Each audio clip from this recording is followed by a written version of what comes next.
یہ کہانی ایک ایسے انسان کی ہے جو ساری زندگی منزل کی تلاش میں بھاگتا رہا، مگر اسے راستہ تب سمجھ آیا جب اس نے خود کو رکنے دیا۔ ایک مصروف شہر میں رافع نام کا ایک نوجوان رہتا تھا جس کی زندگی ہمیشہ دوڑ میں گزرتی تھی۔ اس کے خواب بہت بڑے تھے اور وہ چاہتا تھا کہ وہ ہر میدان میں کامیاب ہو، دوسروں سے آگے نکل جائے اور اپنی ایک پہچان بنائے۔ وہ صبح سویرے اٹھتا، دن بھر کام کرتا، رات کو بھی اپنے مستقبل کے بارے میں سوچتا رہتا، اور اسے لگتا تھا کہ اگر وہ ایک لمحہ بھی رکا تو وہ پیچھے رہ جائے گا۔ بظاہر وہ کامیاب تھا، لوگ اس کی تعریف کرتے تھے، مگر اس کے دل کے اندر ایک عجیب سی بے چینی تھی جو کسی بھی کامیابی سے ختم نہیں ہوتی تھی۔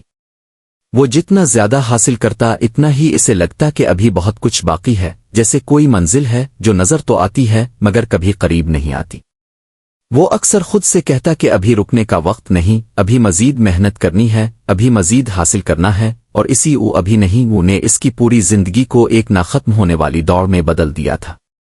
وقت گزرتا گیا، دن مہینوں میں اور مہینے سالوں میں بدلتے گئے، مگر رافع کی رفتار کم نہ ہوئی بلکہ بڑھتی گئی، یہاں تک کہ ایک دن وہ اندر سے مکمل تھک گیا۔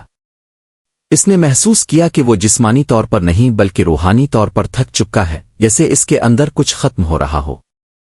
اسی کیفیت میں اس نے فیصلہ کیا کہ وہ سب کچھ چھوڑ کر کچھ دن کے لیے شہر سے دور چلا جائے۔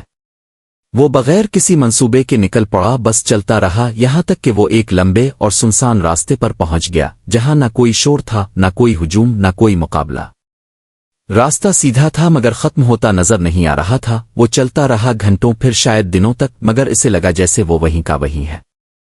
وہ تھک کر رک گیا اور پہلی بار اس نے خود سے سوال کیا کہ وہ آخر کہاں جا رہا ہے۔ اسی لمحے اسے راستے کے کنارے ایک درویش بیٹھا نظر آیا جس کے چہرے پر عجیب سا سکون تھا، جیسے وہ کہیں جا ہی نہیں رہا بلکہ پہلے ہی پہنچ چکا ہو۔ رافع اس کے پاس جا کر بیٹھ گیا اور بے چینی سے پوچھا کہ یہ راستہ ختم کیوں نہیں ہو رہا؟ درویش نے مسکرا کر کہا کہ راستہ اس لیے ختم نہیں ہو رہا کیونکہ تم رک نہیں رہے۔ یہ سن کر رافع حیران ہوا، کیونکہ اس کے ذہن میں ہمیشہ یہ بات تھی کہ رکنا شکست ہے اور چلتے رہنا ہی کامیابی ہے۔ اس نے پوچھا کہ اگر وہ رک جائے تو منزل کیسے ملے گی؟ تو درویش نے نرمی سے کہا کہ کبھی کبھی منزل چلنے سے نہیں بلکہ رکنے سے ملتی ہے۔ یہ بات اس کے لیے نئی تھی مگر وہ تھکا ہوا تھا، اس لیے اس نے پہلی بار خود کو رکنے دیا۔ وہ خاموش بیٹھ گیا۔ شروع میں اس کے ذہن میں بہت شور تھا، کام کی فکر، مستقبل کی سوچ، ناکامی کا ڈر، دوسروں سے موازنہ، مگر آہستہ آہستہ وہ شور کم ہونے لگا۔ اس کی سانسیں ہلکی ہو گئیں، اس کا دل پرسکون ہونے لگا، اور اس نے پہلی بار ایک ایسی خاموشی محسوس کی جو بوجھ نہیں بلکہ سکون تھی۔ کچھ دیر بعد جب اس نے آنکھیں کھولیں تو اسے لگا جیسے وہی راستہ اب مختلف ہو گیا ہو۔ اب وہ لمبا اور بے مقصد نہیں لگ رہا تھا بلکہ واضح نظر آ رہا تھا، جیسے اسے سمجھ آ گیا ہو کہ اسے کہاں جانا ہے۔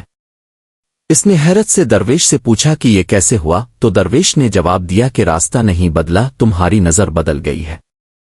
جب انسان مسلسل دوڑتا ہے تو وہ صرف آگے دیکھتا ہے، مگر جب وہ رکتا ہے تو وہ سمجھتا ہے، اور یہی سمجھ اصل منزل کی طرف لے جاتی ہے۔ رافع کے دل میں یہ بات اتر گئی، اسے احساس ہوا کہ وہ ساری زندگی صرف دوڑتا رہا مگر کبھی یہ نہیں سوچا کہ وہ کیوں دوڑ رہا ہے اور کہاں جا رہا ہے۔ وہ منزل کے پیچھے بھاگ رہا تھا مگر خود کو بھول گیا تھا، اور یہی اس کی بے چینی کی اصل وجہ تھی۔ درویش نے کہا کہ جو انسان خود کو نہیں جانتا اس کا ہر سفر ادھورا ہوتا ہے، چاہے وہ کتنی ہی دور کیوں نہ چلا جائے۔ یہ سن کر رافع کی آنکھوں میں آنسو آ گئے، کیونکہ اسے پہلی بار اپنی غلطی سمجھ آئی۔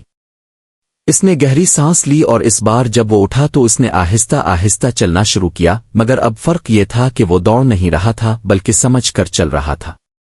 وہ جانتا تھا کہ وہ کہاں جا رہا ہے اور کیوں جا رہا ہے، اور یہی شعور اس کے دل کو سکون دے رہا تھا۔ کچھ مہینوں بعد جب وہ شہر واپس آیا تو لوگ حیران تھے، کیونکہ وہ پہلے جیسا نہیں رہا تھا۔ وہ اب بھی کام کرتا تھا، ترقی کرتا تھا، مگر اس کے اندر وہ بے چینی نہیں تھی۔ وہ اب ہر قدم شعور کے ساتھ اٹھاتا تھا اور زندگی کی دوڑ میں خود کو نہیں کھوتا تھا۔ ایک دن کسی نے اس سے پوچھا کہ اسے سکون کیسے ملا، تو اس نے مسکرا کر جواب دیا کہ اس نے دوڑنا چھوڑ دیا ہے۔